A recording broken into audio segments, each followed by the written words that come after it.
मैंने आपको बताया था कि आर्किटेक्चर जो है वो इन्फ्लुएंस्ड होता है स्टेक होल्डर से, डेवलपिंग ऑर्गेनाइजेशन से, background and experience of architect से, टेक्निकल इन्वायरमेंट से। तो इनको हम डिटेल में देख लेते हैं। तो first is architectures are influenced by system stakeholders. All stakeholders have different concerns like customer. Her stakeholder के अलग concerns होते हैं, अलग डिमांड होती है, अलग रिक्वायरमेंट होती है। जैसे कस्टमर क्या चाहे, लो कॉस्ट का सॉफ्टवेयर डेवलप हो, क्विक डिलीवरी हो सॉफ्टवेयर की। और एंड यूज़र स्टेक होल्डर क्या चाहेगा कि जो फंक्शनैलिटी हो वो अच्छी हो, यूजेबिलिटी हो, बिहेवियर एट रन टाइम अच्छा हो, हार्डवेयर परफॉर्मेंस भी अच्छी हो, रिलायबल हो, अवेलेबल हो, सिक्योर हो। ये किसकी रिक्वायरमेंट्स होती है? एंड यूजर स्टेक होल्डर की। मेंटेनेंस स्टेक होल्डर की क्या डिमांड होती है? मॉडिफिएबिलिटी, इजीली कस्टमाइजेबल, ये सब होना चाहिए। मार्केटिंग स्टेक होल्डर की क्या डिमांड होती है? Short time to market, low cost, market में जल्दी से आ जाए सॉफ्टवेयर और लो कॉस्ट का है। Developing organisation management stakeholder क्या चाहते हैं? लो कॉस्ट का बने जिससे वो ज़्यादा प्रॉफिट अर्न कर पाएँ। तो हर स्टेक होल्डर की अलग रिक्वायरमेंट होती है, अलग डिमांड होती है। So each stakeholder has different concerns and goals, some of which may be contradictory. हर स्टेक होल्डर की अलग डिमांड है और गोल्स हैं। तो उस केस में हो सकता है कि कुछ एक दूसरे से कंट्राडिक्ट हो रहे हों। एक चाहता हो जैसे सिक्योर हो और एक चाहता हो कि सिक्योरिटी नहीं हो, तो ये आपस में कंट्राडिक्ट हो जाएंगे। Also requirements document usually not contains all of details, so architect has to fill in the blanks and mediate the conflicts. और जो रिक्वायरमेंट डॉक्यूमेंट्स होते हैं उसमें सारी डिटेल्स नहीं होती हैं कि पूरी डिटेल्स कोई भी नहीं बता सकता है सॉफ्टवेयर की। जब ये डेवलप होता है तब उसके बारे में पता चलता है। तो रिक्वायरमेंट डॉक्यूमेंट में भी कंप्लीट डिटेल्स नहीं होती हैं, तो उस केस में आर्किटेक्चर को उन ब्लैंक्स को फिल करना पड़ता है। और साथ ही साथ जो स्टेक होल्डर्स के बीच में कॉन्फ्लिक्ट आ रही है या रिक्वायरमेंट्स में कोई कॉन्फ्लिक्ट उसे दिख रही है तो उसको भी उसे ही रिजॉल्व करना पड़ता है। Architectures are influenced by developing organization. There are 3 classes of influence that come from developing organization. तो आर्किटेक्चर जो है डेवलपिंग ऑर्गेनाइजेशन की 3 क्लासेस पे इन्फ्लुएंस होता है। First is immediate business investment in certain assets like existing architectures and the products based on them. अब कोई भी जो डेवलपिंग ऑर्गेनाइजेशन है जो सॉफ्टवेयर को डेवलप करना चाहती है तो उसके लिए जो वो आर्किटेक्चर डिज़ाइन करवाएगी उसके लिए उसने इमीडिएट इन्वेस्टमेंट किया होगा, उससे रिलेटेड जो उसको प्रोडक्ट्स चाहिए होंगे वो परचेज़ किए होंगे। तो कौन से प्रोडक्ट उसने परचेज़ किए हैं उस आर्किटेक्चर से रिलेटेड, उस पर भी आर्किटेक्चर इन्फ्लुएंस्ड रहेगा।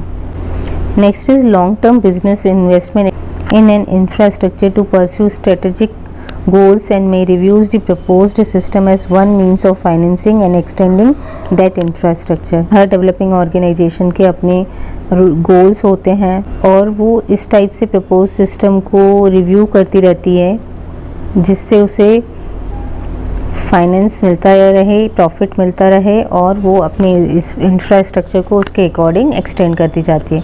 यानी कि इसका मतलब ये है कि कोई भी ऑर्गेनाइजेशन हो, चाहे वो सॉफ्टवेयर डेवलपमेंट की हो, चाहे वो किसी प्रोडक्ट डेवलपमेंट की हो, हर कोई क्या चाहता है कि उसे लॉन्ग टर्म बेनिफिट होते रहें, प्रॉफिट होते रहें। तो उसके लिए वो क्या करती है, कुछ चीज़ों पे इन्वेस्ट करती है ये सोच के कि उसे इससे फ़ायदा होगा।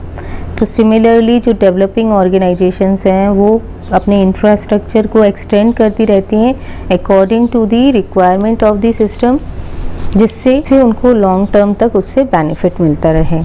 Next is organisational structure, maintaining the standard method of doing business, maintaining an existing database organisation and supporting specialised expertise for furthering vested interest. Organisational structure पे भी आर्किटेक्चर इन्फ्लुएंस्ड रहता है।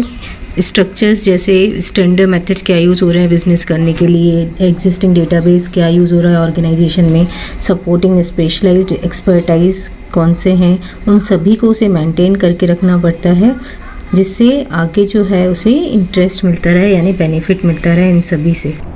Next is architectures are influenced by background and experience of architects. Architects always develop their mindset from their past experiences. जो भी architect के past experiences रहे होंगे उसके अकॉर्डिंग उसका माइंडसेट रहता है आर्किटेक्ट का कि किस टाइप से उसे वर्क करना चाहिए, जिससे जो आर्किटेक्चर वो बिल्ड करे किसी सॉफ्टवेयर के लिए वो परफेक्टली डिज़ाइन हो सके. Prior good experience of architects will lead them from replication of prior designs. जो उसका गुड एक्सपीरियंस रहा होगा प्रीवियस सॉफ्टवेयर्स का आर्किटेक्चर डिज़ाइन करने में, उसको वो रिप्लिकेट करता है न्यू सॉफ्टवेयर्स के आर्किटेक्चर डिज़ाइन करने में. जैसे for example, if architects for a system had good results using a particular architectural approach, then the chances that the architecture use same approach for development of a new system.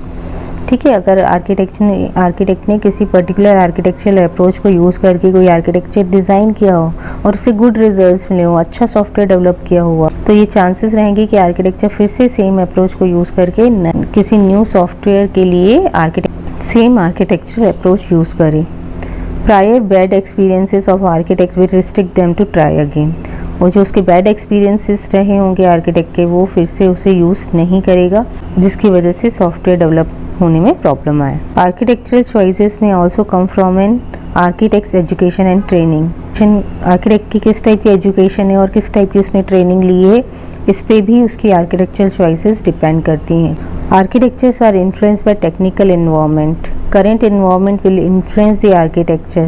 Like today we use database management system, web browser of information exchange, but these were not present in past. Current environment किस type का है वो भी influence करता है architecture को design करने में, क्योंकि अभी अगर हम देखें तो डेटाबेस मैनेजमेंट सिस्टम्स आ गए हैं, वेब ब्राउज़र्स आ गए हैं इंफॉर्मेशन एक्सचेंज करने के लिए, जो कि पास्ट में नहीं थे. तो जिस टाइप की टेक्नोलॉजी अभी करेंटली अवेलेबल है उस टेक्नोलॉजी के अकॉर्डिंग ही आर्किटेक्चर डिज़ाइन किया जाता है. Decisions on using a centralized or decentralized system depend on processor cost and communication speed, and we know that both are changing quantities. जो architecture design किया जाएगा वो सेंट्रलाइज रखना है कि डिसेंट्रलाइज रखना है, वो किस पे डिपेंड करेगा कि प्रोसेसर की कॉस्ट कितनी है. क्योंकि अगर आप सेंट्रलाइज रखते हो तो आप हाई स्पीड का सर्वर चाहिए होगा, लेकिन अगर आप डिसेंट्रलाइज रखते हो तो आपको बहुत सारे प्रोसेसर्स चाहिए होंगे. तो किस टाइप की कॉस्ट है प्रोसेसर की उस पर डिपेंड करेगा, और कम्युनिकेशन स्पीड किस टाइप की है उस पर डिपेंड करेगा कि किस टाइप का आर्किटेक्चर रखना है, सेंट्रलाइज की डिसेंट्रलाइज्ड. और हमें पता है कि ये दोनों ही चेंजिंग क्वांटिटीज़ हैं. जैसे टेक्नोलॉजीज आती जा रही हैं वैसे वैसे ये चीज़ें चेंज होती जा रही हैं. Therefore current standard industry practices और software engineering techniques influences the architecture of a system. तो करेंटली क्या स्टैंडर्ड प्रैक्टिसेस इंडस्ट्रीज़ अप्लाई कर रही हैं, क्या सॉफ्टवेयर इंजीनियरिंग टेक्निक्स यूज़ कर रही हैं, ये सभी इन्फ्लुएंस करते हैं किसी भी आर्किटेक्चर ऑफ ए सिस्टम को डिज़ाइन करने में.